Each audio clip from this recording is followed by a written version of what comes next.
when we listen to the word of God, allow it to enter into your spirit man. Amen? It's only when that which has entered in your spirit man that can stand challenge. Amen? That will enter only here and comes here cannot stand challenge. But when you enter in your spirit man, when challenges come, it will pop out. Amen? Are we hearing what I'm saying? That is what happens. So allow the word of God to enter in your spirit. When it enter in your spirit, that is what will come out when challenges come out. Amen? When you are facing challenges, that's where you know that you have been keeping the word of God in you. Amen? Hallelujah. Amen. So when we come here, let us not take it lightly. Because God is doing things. Amen? Amen. We might just look at, no, we just come and gather, we listen to the word, we go. No. God is working. Yes. Amen? Amen? He's going and he's moving forward. It takes only those who can key into it. Amen? That's where they will flow. Now, Elijah and Elisha, what happened to these two people? Now, when Elijah wanted to take his spiritual aircraft to go to heaven, only one person saw it. Elijah wanted to go with his aircraft. Elisha saw it. But the Bible said there were other prophets. There were many. Nobody saw it. Only one person. Amen? Amen. So that's why I say you need to listen things in the spirit. So that when challenges come, you can get it. Now all the other prophets, they were there, but they did not see when the aircraft was leaving. Because it was a spiritual aircraft, they could not see. It takes only that person with the spiritual eye now, he saw it. And what happened? He who saw it, he caught it. Amen? Amen. He who saw it, he caught it. Now the people came, they were telling him, can we help you to go and find your master Elijah? You see, people are dreaming. That was dreaming, they were dreaming. He said, can we help you to go? An encounter just took place. Nobody saw it. But the one who captured it already had it. When they were saying, can we help you to go and find your master? I said, relax. You don't even know what is happening. Master is not there. They said, no, we'll go and find him. When they find master, they could not see him. They came back. I said, did you see him? He said, no. I told you now, don't go. Because the man knew what happened. Amen? And now he took the mantle that he took. When his time manifest, the other prophet had no choice other than to come and bow. Amen? Amen? That is how it is. It's the same thing we're in the house of God like this. It takes only people who open their spirit to receive things that will encounter. Amen? Amen? Because God is a spirit. He says, God is a spirit. They that serve him must serve him in truth and in spirit. You cannot be physical. You cannot be so carnally minded and you say you are a child of God. No, you must resemble your father. You are a spirit. Do you know you are a spirit? You are a spirit. If you say you are not a spirit, you are not a child of God. So you must be a spirit-minded somebody. Amen? So that you can key into what the spirit man is doing. Amen? Amen? We don't just come here to come and just hold ordinary sermon and go. Come with an expectation that I am coming to meet the spirit. Amen? Amen? And then begin to see and think in a spiritual way, not physical. Because we live in a dangerous moment that it takes only people that see what is happening in the spirit that can move forward. We live in a very dangerous world. Amen? Amen. You need God to open your spiritual eye to see what is happening. Amen? Amen. I pray for somebody that your eye will open. Amen. I say your eye will open. Amen. You will see. Amen. Hallelujah. Amen. This morning, I want to speak to us about the love of God. Amen? Amen. Last time we hear of faith in, now it is the You know, it's only when you love God that you can have faith in Him. You know that? Now, it is only when you love somebody that you can trust a person. Is somebody here? It is only when you love somebody that you can trust a person. The person can even come and say, give me your bank card. Yes, sir. You will take. You say, go. Let go and remove. Because you love the person, so you trust the person. Even if the person finish all the money in the account, you will still be smiling. Eh? You will still be smiling. Because of the love you have in that person. But if you don't love somebody, you say, give me a bank card, bank one. Eh? You say, bank what?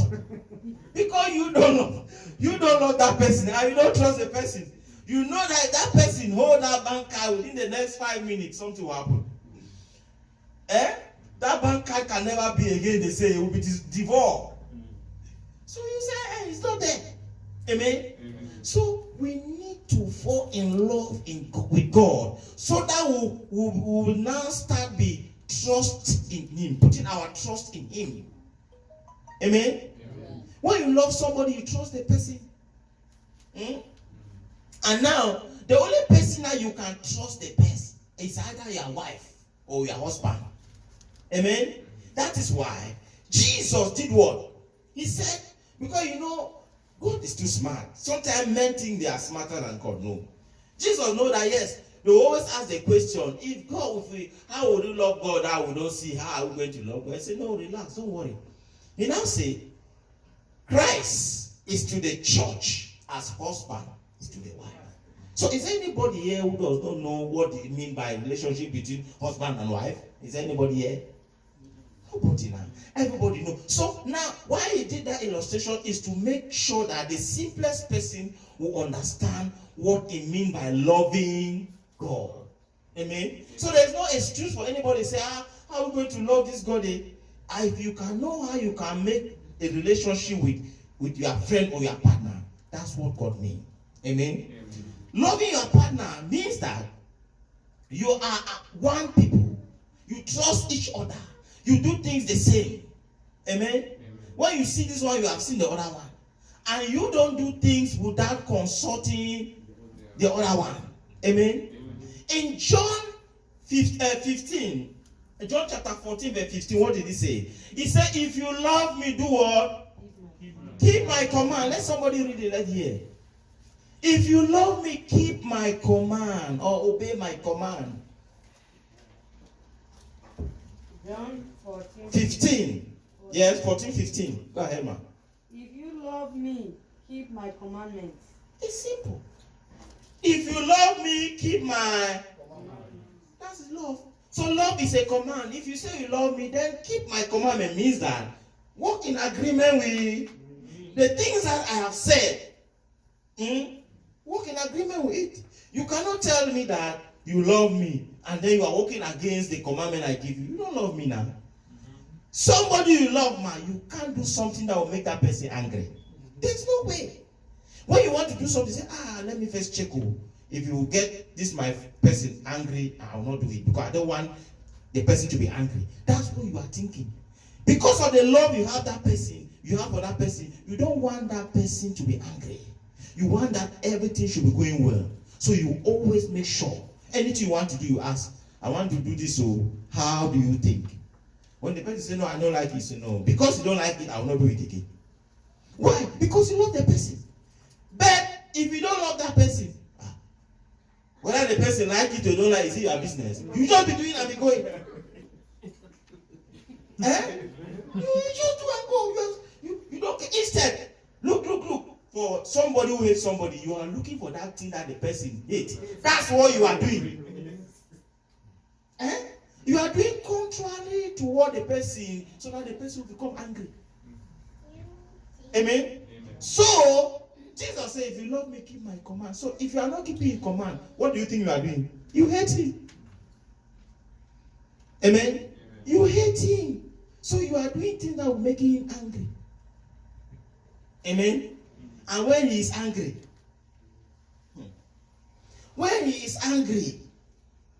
Oh, in 1 Corinthians chapter 10, verse 31, it says, all things that we do, read that. No, we hear them. Everything that we do, let him do unto his glory. Even food, when we eat it. 1 Corinthians 10, 31. Even food that we eat. You don't eat anyhow, eat any type of thing. And he said, even food that we eat for his glory. Read that. Therefore, whether you eat or drink, or whatever you do, do all to the glory of God. To his glory. What's the meaning of glory? To his beauty. To things that will exalt him, will make him happy. Even food. So you don't need to eat any type of thing. If you have to eat something that will defy your body, you don't need to eat it. Because it will not be for his glory. So it means anything you want to do, ask him. But many of the time we don't ask him. If you want to do something, you know that he will not be happy. You say, wait for me, I'm coming. You go and finish doing that, you can, oh Jesus, oh, what is happening? You are not right. Amen. We do that so many times. Amen. But he said, no, you have to ask me. If you love me, keep my command. So ask me, Jesus, my body is feeling somehow. I was like thinking I want to go and commit fornication. Can I go and do it? Ask him the question. Ask him. It's your body now. Your body wants to do it. So ask him. Ask Jesus. If Jesus give you the permission to go and do it, go on.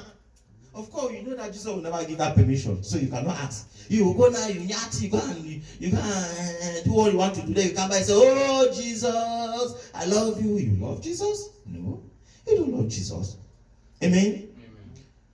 See, oh God, this week the Lord was speaking to me. I was so weak. You know, the reason why people do what they do is because they don't have a relationship with God.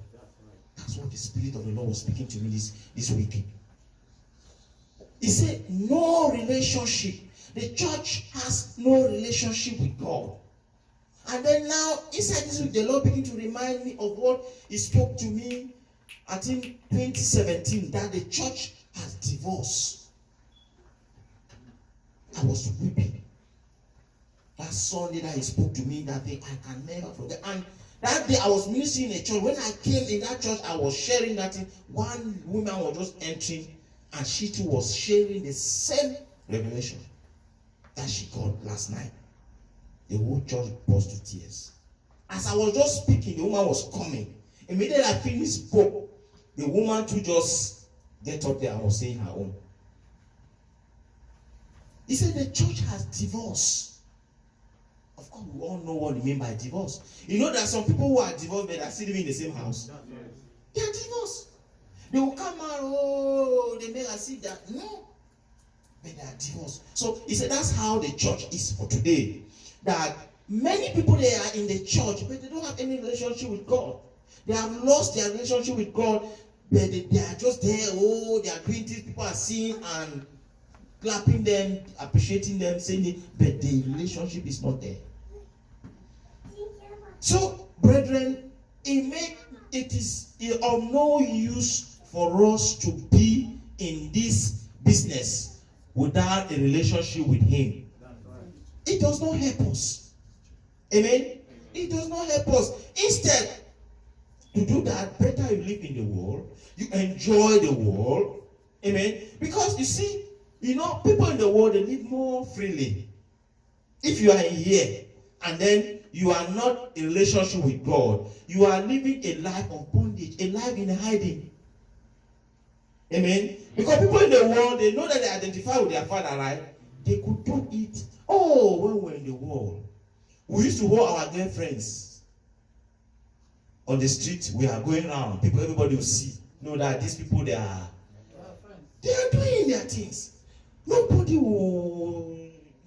ashamed of anything because that time you identify with your father, that's what your father wants you to do.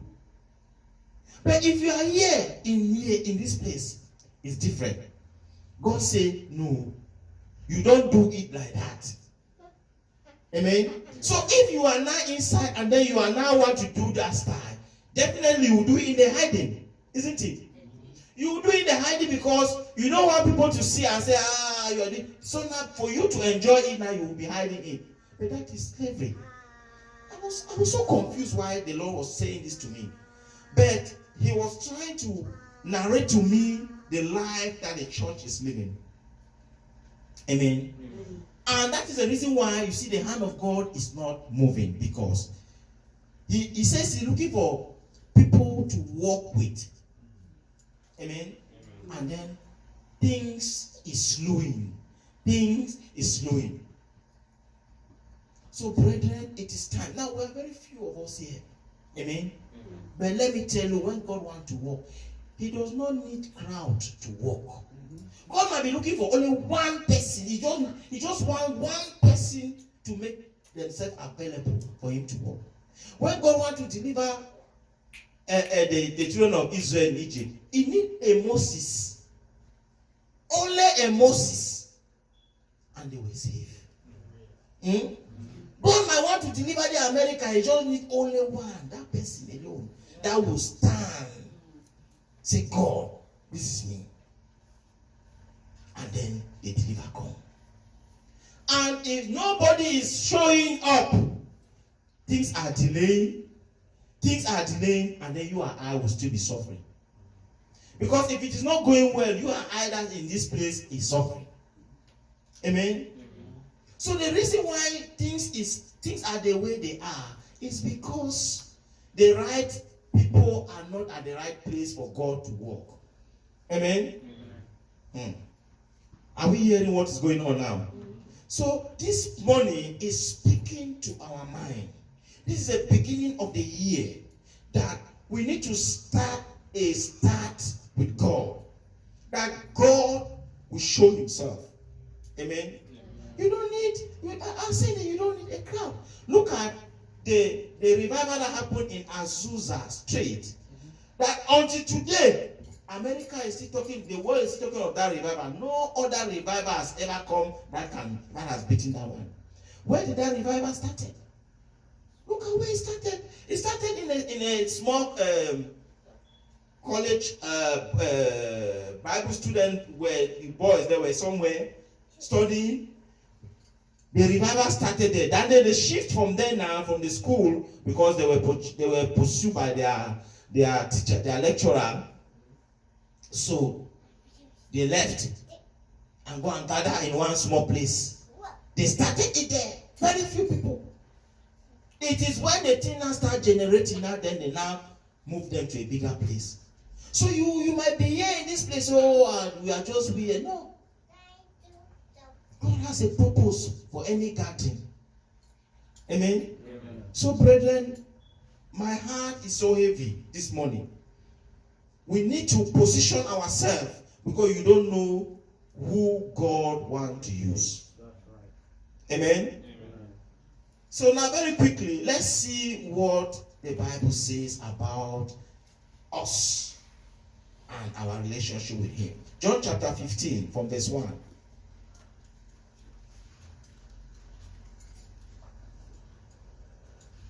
I am the word, the true vine. Now, he said what? The true vine.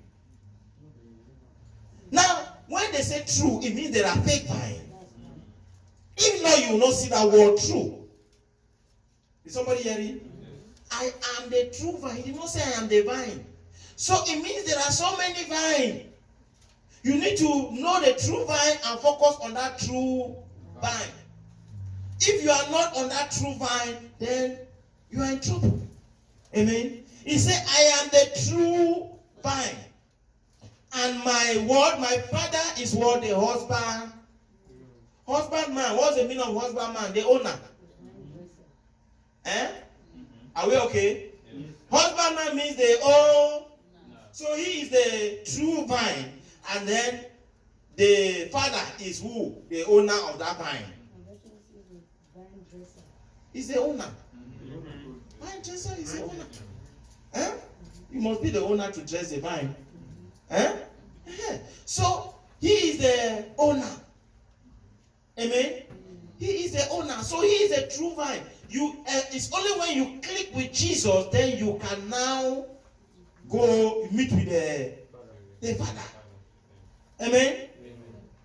Verse 2, he said, every branch in me that beareth not fruit, he did what? Now, every branch in me that beareth not fruit. So now, he is a vine, means he is a tree. You and I are what? Branches. Now, can a branch function without a tree? No. If you go and cut a branch from the tree, bam, and that branch fall down, can that branch live? That branch will die. You see the way they illustrated here, very common that every man know. A farmer knows that. And you know, in those days then, in the Hebrew culture, they had farming and animal husbandry. Those were the occupation. Either you are a farmer, or you are rearing animal, or you are a fisherman.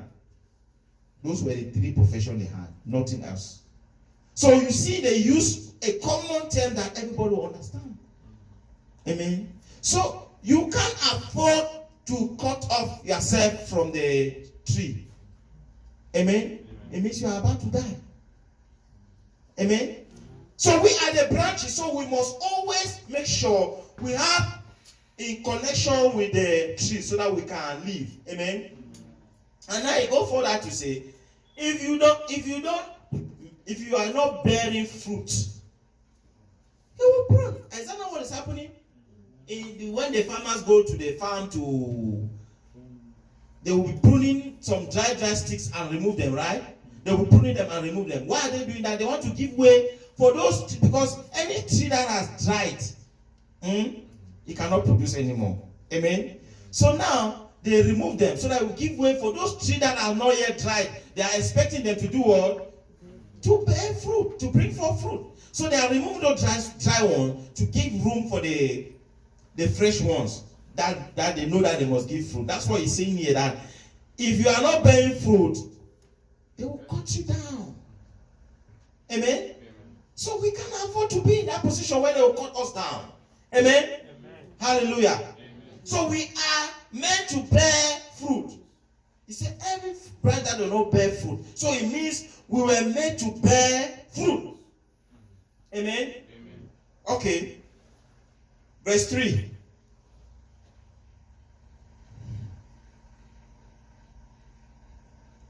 Now the part says, and every branch that beareth fruit, he what?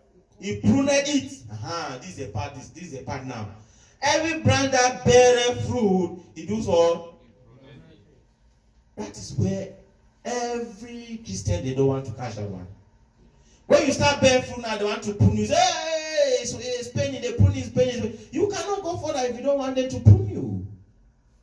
Amen. When we start want to bear fruit now, they want to prune on. I don't want pruning, I don't want pruning. He said no.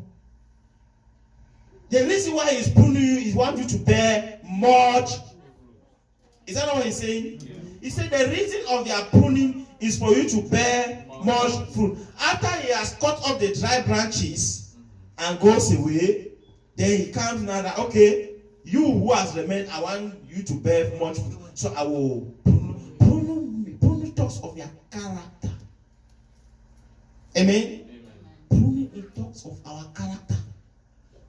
Because one of the things that is making us, resisting us from God is our character. Amen? We have character, terrible character. That when God look at it, say, this one, if I allow my work grow in the hand of this one, you hold it against me. If I allow this one, my work grow, you hold it against me. So first thing I will do, I will first shape his character. Move those bad things that are disturbing him. So that if I allow my work to begin to grow in his hand, it will glorify me. God is an investor. And he's not a foolish investor. Is there any man that want to invest in a business who just carry his money and put there? Hey man, can you do that? You check. You check. This business. Will I make profit of this business? If you look at it, say, I can't put my money in this one. Any man is looking where he will put their money, and at the end he will give them. So that's what God is. Don't think that God is foolish. He's not foolish. He will check and look. If he knows that this person, if I invest on this person, it will bear fruit, he will put. But if you know that he will not put it. That's why he's talking of the pruning. Because you know, God can bless you very well, but your character can spoil it. Do you know that? God can bless you very well. But because of bad character now, that blessing becomes a curse. You usually take that blessing, you'll be using it against God. Begin to do things that are not right. You see a young man that maybe started a business or a life or whatever, and then when the life now start prosper, that is when you see him now start going around doing some things that he's not supposed to do. But when he had no money, he had that no thing, he was not doing those things. So now when God has blessed you now, that's where you see the man now. The man will be going to places. He will now want people to be recommending him. He will now want people to endorse him. But when you were there, nobody even see you. God saw you and picked you from the place that you were. Nobody even recognize you. God recognize you. So God recognize you. And then how come now that the God now that recognize you, you left the God now? You go now, you say you want this, you go, you are not calling people, you want people attention so that they should reward you or give you title or give you high position in places. But they were not the one who brought you in that place. God said, no, I can't do that. I can't give it to you because if you continue to do like that, it will be a disgrace to me. Character. Amen. So we need to allow God to shape our character. Amen. Character. You are good. You are a good child of God. Amen. You love God, but character will not allow you to serve your God. Amen. Amen. That's it. You really love God. You want to serve God. You want to do the will of God. But there are some bad character that you are inheriting. Amen. Amen. That's what hindering you.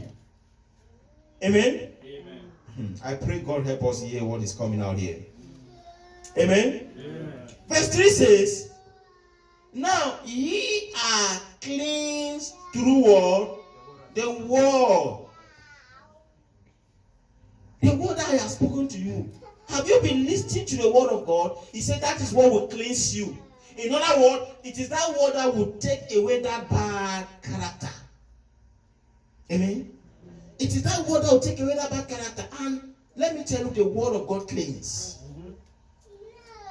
I am a living witness. I know the type of person I used to be. I used to be a rough guy. A bad guy.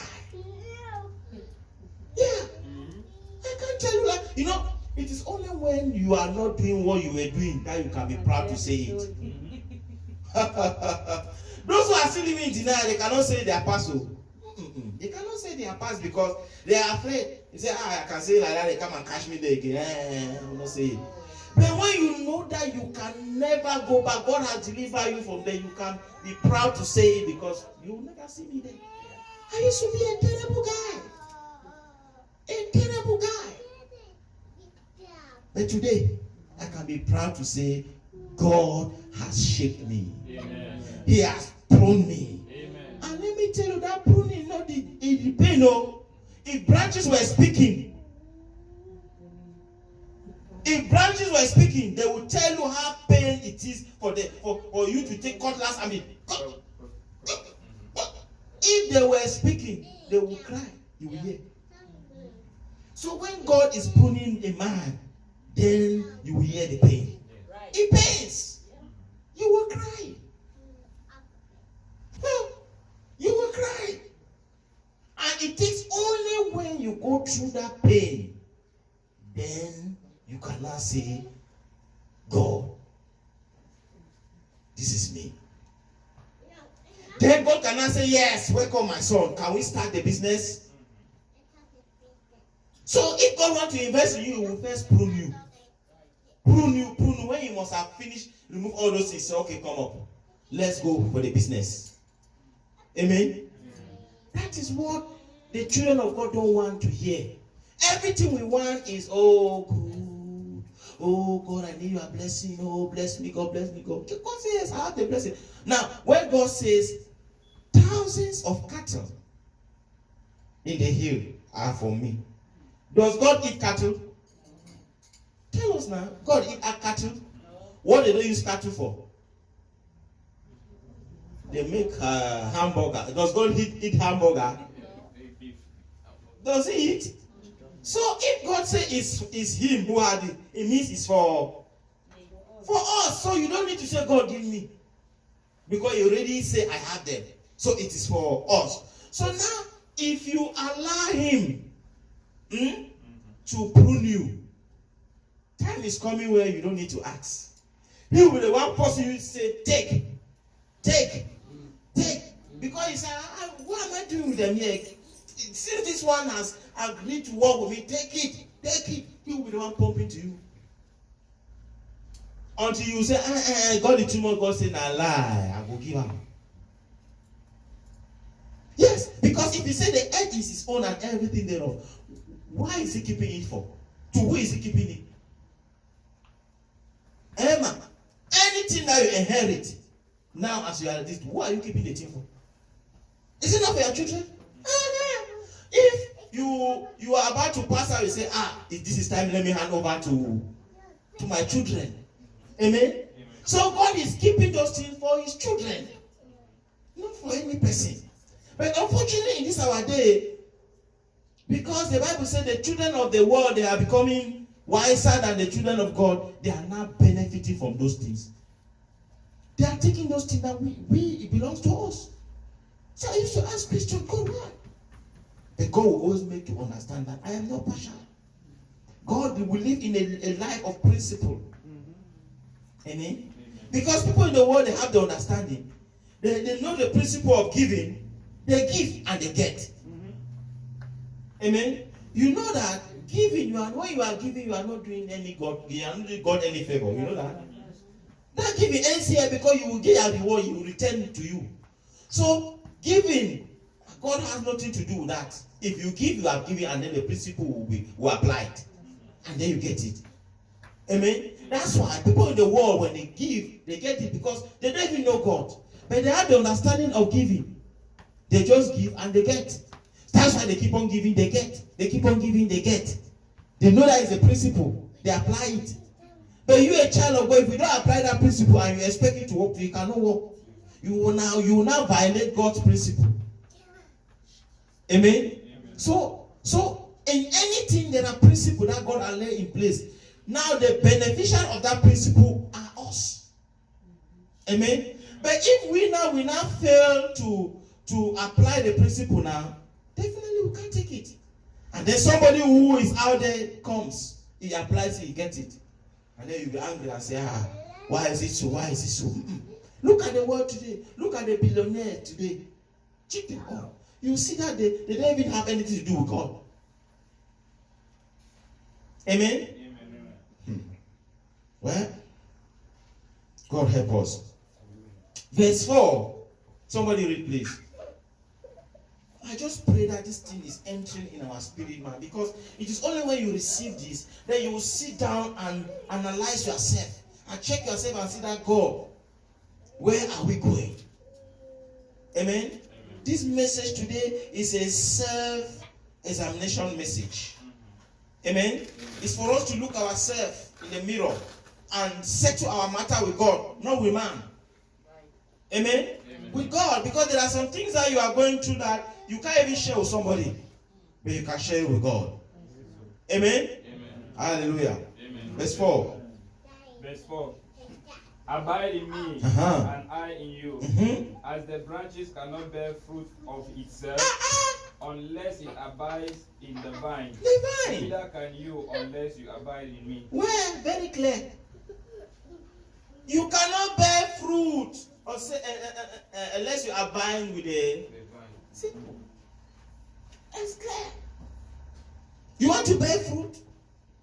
You want to excel in whatever thing you are doing? Abide in him. As simple as that. You don't need to worry yourself. He has said it. Say you cannot do anything if you don't abide in me. Amen. Last Sunday, the message that came that I was saying that because I already knew that I would speak this Sunday. The message that I wanted to speak this Sunday was the power of God. In the middle of the week, the Spirit of the Lord rebuked me, say, forget about that thing. My power does not operate when the people are not abiding with me. And that was it. I changed it. I sat and said, okay, Lord, what is it? And then I begin to speak about a relationship, the love of God. Initially, it was the power of God that I was already meditating on. I started meditating on in the middle of the week.